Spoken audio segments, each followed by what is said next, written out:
The next sutta is 3.11.105.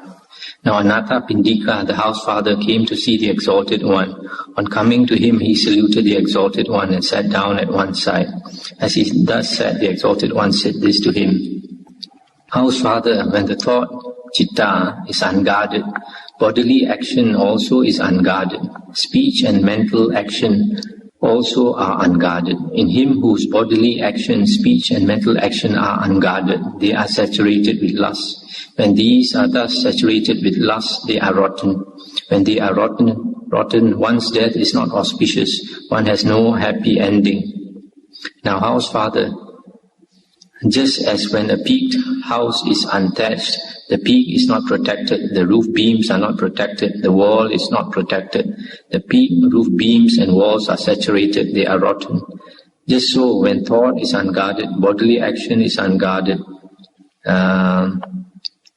speech and mental action also are unguarded. In him whose bodily action, speech and mental action are unguarded, they are saturated with lust. When these are thus saturated with lust, they are rotten. When they are rotten, one's death is not auspicious. One has no happy ending.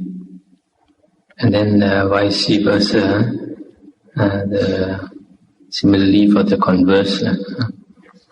In this sutta, the Buddha is saying, when the thought or citta is unguarded, and the three karmas, the bodily karma, the speech and mental karma are unguarded, they are saturated with lust. And this, as I was saying just now, that in the earlier sutta, that the thought, citta, is different from the mental karma. The mental karma is mano karma. The thought, citta, is just a thought, just not a volition, it's not intention. Like in the Dhammapada, verse number 1, the Buddha says, mind is the forerunner of all evil states, mind is chief, mind-made are they. If one speaks or acts with a wicked mind, because of that suffering follows one, even as the wheel follows the hoof of the dwarf ox. This is the thought, the citta, before we act through the body, speech or thought, we think first. So that's why the mind and the thinking is very important. And so if we are trying to practice a spiritual life, we must always guard our mind. We don't listen to our mind. Whatever happens in our mind, we try to remain indifferent, remain equanimous, just like an observer. We know that the mind is impermanent. However it wants to react, and sometimes it can react quite strongly. We just try to remain calm and equanimous and just observe it. The next sutta is 3.11.109. The Buddha said, monks, there are these three causes of the origin of actions. What three? Desire is generated for things in the past based on desire, for the like things in the future, as well as things of the present time based on desire. And how, monks, is this desire generated for things in the past? One remembers and turns over in his mind thoughts about things based on desire in the past. As he does so, desire is generated. Becoming desirous, he is fettered by those things. I call this a fetter, monks, that heart full of lust. That is how desire is generated for things in the past based on desire.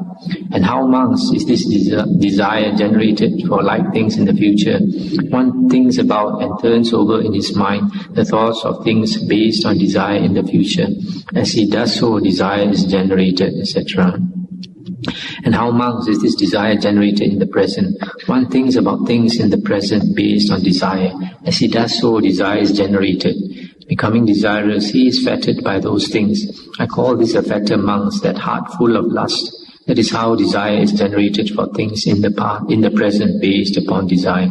These, monks, are the three causes of the origin of actions.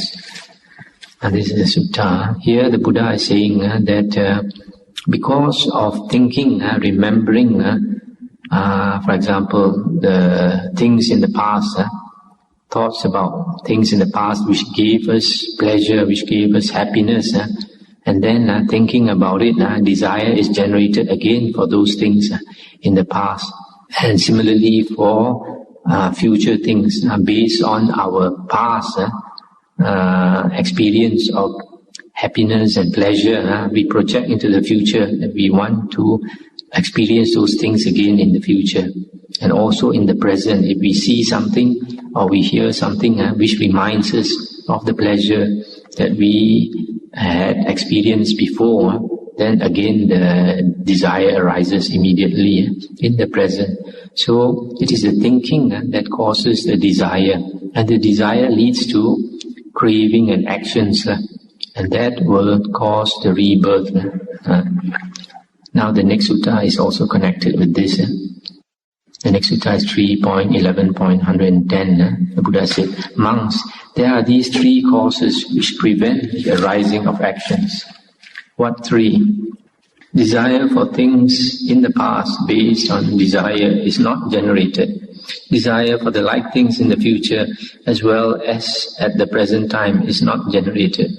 And how, monks, is desire for things in the past based on desire not generated? One fully understands the future result of things which in the past were based on desire. Foreseeing this result, one turns away from it, and so doing, conceiving no desire for it in the heart, one penetrates it by insight and sees it plain. That is how desire is not generated. And how, monks, is desire for things in the future not generated? One fully understands the future result of things yet to come which are based on desire. Foreseeing this result, etc., etc. And how, monks, is desire for things in the present which are based on desire not generated? One fully understands the future result of present things based on desire. Foreseeing this result, one turns away from it, and so doing, conceiving no desire for it in the heart, one penetrates it by insight and sees it plain. That is how desire for things of the present which are based on desire is not generated. These are the three causes which prevent the arising of actions. And this sutta has something to do with the previous sutta, and it's saying that when we think about the future results of things based on desire, then we can see that they bring us dukkha. So this is basically like a vipassana practice, a contemplation practice. We think about those things that initially we think is going to, that most people want, most people desire for. When we contemplate, then we realize that these things they give us pain. If we obtain the things, we cannot be contented. We cannot be really contented, only very temporarily. And if we don't obtain those things, then we get a lot of suffering. So then we realize it's better to let go of our desires. So whether it's future or the present things, we decide to let go of them because thinking about them, contemplating, we know that they bring us pain. So that is the basis of non-action. Now, then, just like to mention a sutta in the Digha Nikaya number 21 called the Sakka Panha Sutta. That sutta actually, although it's concerning Sakadeva Raja, there's a very important principle in that sutta, and I'd like to just go through the gist of it. In that sutta, Sakadeva Raja asked the Buddha, he said, in this world, beings generally like to live in peace, like to live in harmony. Yet, even though they want to live in peace and harmony, there's a lot of hostility, malice, hatred, enmity, fighting, quarrel, etc. among living beings, and asked the Buddha why this is so. Then the Buddha said, oh, it's because of covetousness and jealousy, or you can say greed and jealousy. And then Sakadeva Raja agreed. Then he asked, what is the cause of this greed and jealousy? And then the Buddha said, like and dislike, our discriminating mind. like and dislike. And then again, Sakadeva Raja asked, what is the cause of like and dislike? And the Buddha said, desire. And what is the cause of desire? Thinking. What is the cause of thinking? The tendency to proliferation of thoughts in our mind.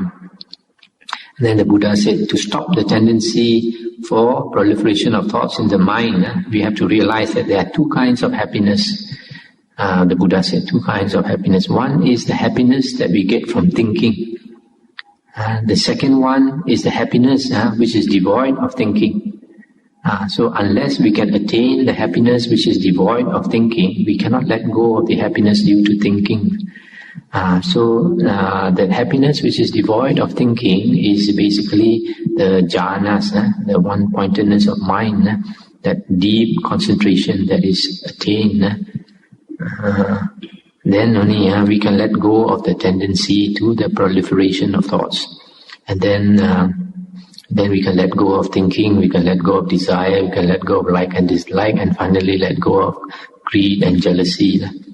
And so that is a very important principle. So basically, you see, like we in the previous sutta, we remember that desire is generated because we think. So we have to stop the thinking, that is from cultivating our mind until it learns to be at peace, to realize that peace and happiness is obtainable from within us, not in outside things, not in worldly things, because worldly things, the Buddha said, are not to be indulged in. If we indulge in worldly things, in sensual pleasures, things of the six senses, then they will give us pain eventually. But if we indulge in our own mind, what is within us, that is not dependent on outside of us, then the Buddha said that is allowable. Why so? Because the Buddha said it results in four things. Attaining of the four fruitions, Sotapanna, Sakadagami, Anagami, and Arahanthood. That was stated by the Buddha in the Digha Nikaya. So, you see, meditation, initially, we have to use our contemplating mind, the vipassana part, but eventually we have to come to a state when we have to let go of the thinking, and that is that only we can get that from the samatha practice. That's why in one sutta in the Anguttara Nikaya, Venerable Ananda said there's only four ways to attaining arahanthood.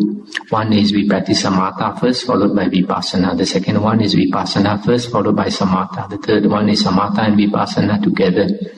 The fourth one is contemplating on the self until the mind becomes one-pointed. And then he will know the way for himself.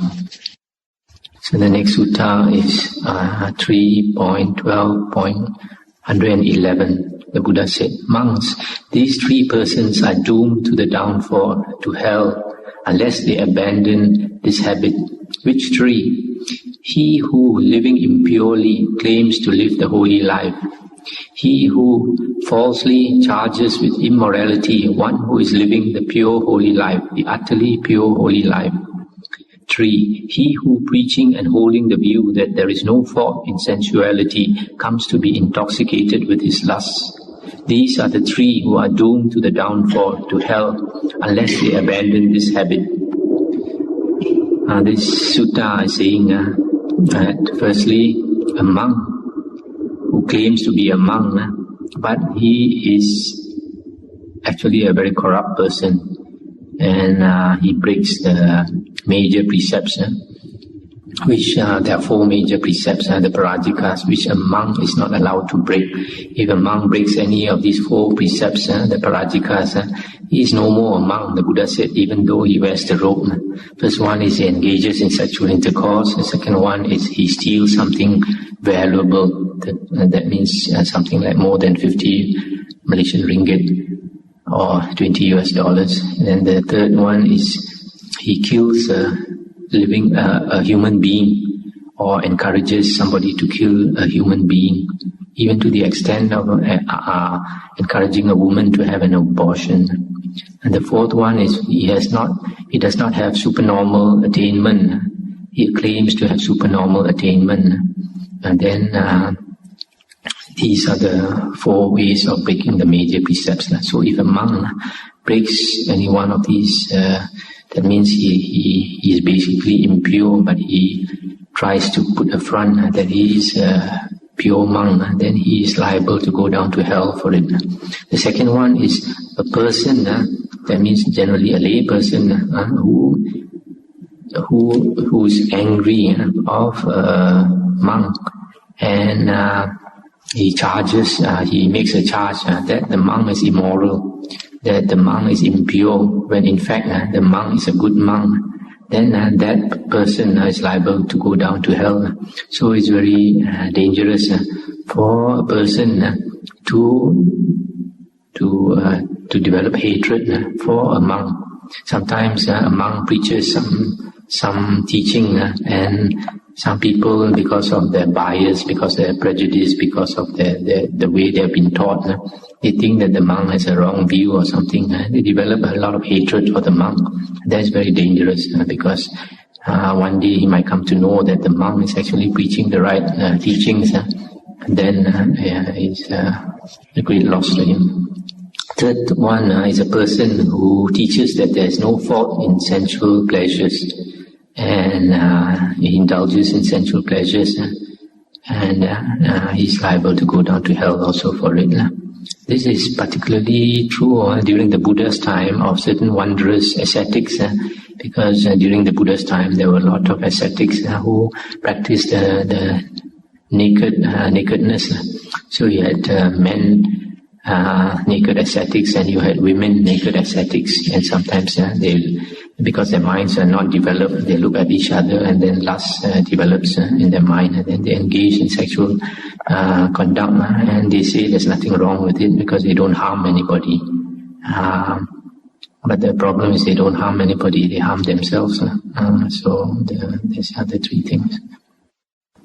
Now the next sutta is 3.12.112. The Buddha said, monks, the appearance of 3 persons is hard to find in the world. What 3? The appearance of a Tathagata, an Arahant who is fully enlightened, is hard to find in the world. Secondly, the appearance of a person who can expound the Dhamma Vinaya taught by the Tathagata. And the third one is a person who is mindful and grateful, is hard to be found in the world. These are the 3 persons hard to find in the world.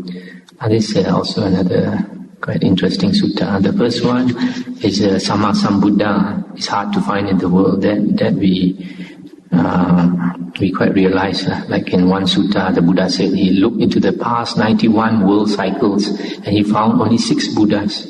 In our suttas, the Buddha only mentions 6 Buddhas, 6 past Buddhas. It's only later books who talk about 24 Buddhas and 28 Buddhas and all that, but actually on our original suttas, the Buddha only mentioned 6 Buddhas. He only saw 6 Buddhas in the past, and that was by looking over a long period of 91 world cycles. Then the second one is an interesting one, is that a person who can teach the Dhamma Vinaya, that means the teachings of the Buddha, who can teach correctly the teachings of the Buddha, is very hard to find in the world. There are a lot of people who teach who teach, but they might not teach correctly the teachings of the Buddha. That is why it is very important to take the original discourses of the Buddha as our guide. We stick by the original teachings of the Buddha because we find that there is no contradiction in them. Whereas in other books, you can find a lot of contradiction. So we stick to the original teachings, the original discourses of the Buddha, and then that is the right Dhamma. So here the Buddha is saying is to find somebody who can teach exactly or similar to the original teachings of the Buddha is not easy to find. The third one, a person who is grateful. In this world, most people are ungrateful. To find somebody who is grateful is very rare. Now the next sutta is on 3.12.113. The Buddha said, monks, these 3 sorts of persons are hard to be found in the world. What 3? He who is easily measured, he who is hardly measured, he who is immeasurable. And of what sort, monks, is he who is easily measured? Herein a certain person is frivolous, empty-headed, a busybody, of harsh speech, loose in talk, lacking concentration, unsteady, not composed, of flighty mind, with senses uncontrolled. This one is called easily measured. And of what sort, monks, is the person who is hardly measured? In this case, a certain person is not frivolous, not empty-headed, no busybody, not of harsh speech, not loose in talk, but concentrated, steady, composed, of one pointed mind, with senses well controlled. This one is called hardly measured. And of what sort, monks, is the person who is immeasurable? In this case, we have a monk in whom the asavas are destroyed. This one is called immeasurable. These are the three sorts of person found to exist in the world. So this sutta is talking about the person whose mind is not developed. And the second one, whose mind is developed. Then the third one is the arahant, whose mind is perfectly developed. And the next sutta is 3.12.114. The Buddha said, monks, these three sorts of persons are found to exist in the world. What three?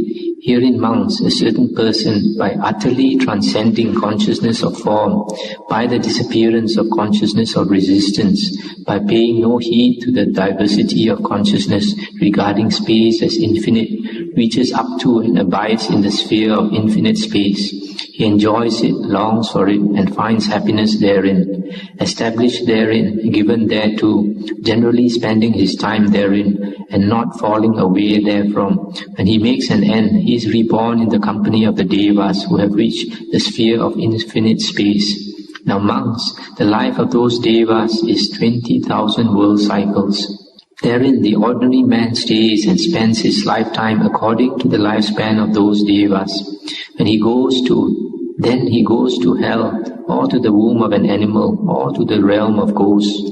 But a disciple of the Exalted One, after staying there and spending his lifetime according to the lifespan of those devas, finally passes away in that very state. Such monks is the distinction, the specific feature, the difference between the educated Aryan disciple and the uneducated ordinary man in the matter of destiny and rebirth. Again, monks, here we have a certain person who, by utterly transcending the sphere of infinite space, regarding consciousness as infinite, reaches up to and abides in the sphere of infinite consciousness. He enjoys it, longs for it, and finds happiness therein. Established therein, given thereto, generally spending his time therein and not falling away therefrom. When he makes an end, he is reborn in the company of the devas who have reached the sphere of infinite consciousness. Now monks, the life of those devas is 40,000 world cycles. Therein the ordinary man stays and spends his time according to the lifespan of those devas. Then he goes to hell, or the animal realm, or the ghost realm, as before. Again, monks, we have a certain person who, by utterly transcending the sphere of infinite consciousness with the idea of nothing exists, reaches up to and abides in the sphere of nothingness. He enjoys it. When he makes an end, he is reborn in the company of those devas. Now the lifespan of those devas is 60,000 world cycles. Therein the ordinary man stays. Then he goes to hell, or the womb of an animal, or to the realm of ghosts. But the disciple of the Exalted One finally passes away in that very state. Such monks is the distinction, the specific feature, the difference between the educated Aryan disciple and the uneducated ordinary man in the matter of destiny and rebirth. These monks are the three sorts of person found existing in the world. Here the Buddha is talking about the persons who can attain the arupa jhanas, the states of mental incandescence. And the lifetimes of the devas mentioned here, it's like 20,000 kappa, 20,000 world cycles, or 20,000 aeons. And then the other one is 40,000, the other one is 60,000. This is in the suttas, and also I think in the Abhidhamma. But if you look into the commentary, they talk about 20,000 asankheya kappas, which is a mistake. That's a problem with the commentary. Sometimes you get contradictions and discrepancies. They talk about 20,000 asankheya kappas. Asankheya means countless. Countless. So this seems to be a mistake. And here you see that those people who attain the jhanas and they abide in these jhanas and long for it and spends a lot of time in these jhanas, when they pass away, they are born into those realms of jhana, the jhana realms. But there's a difference, two types of persons. One is a person like those external ascetics who do not know the Dhamma, and then they have not attained the stages of Aryahood.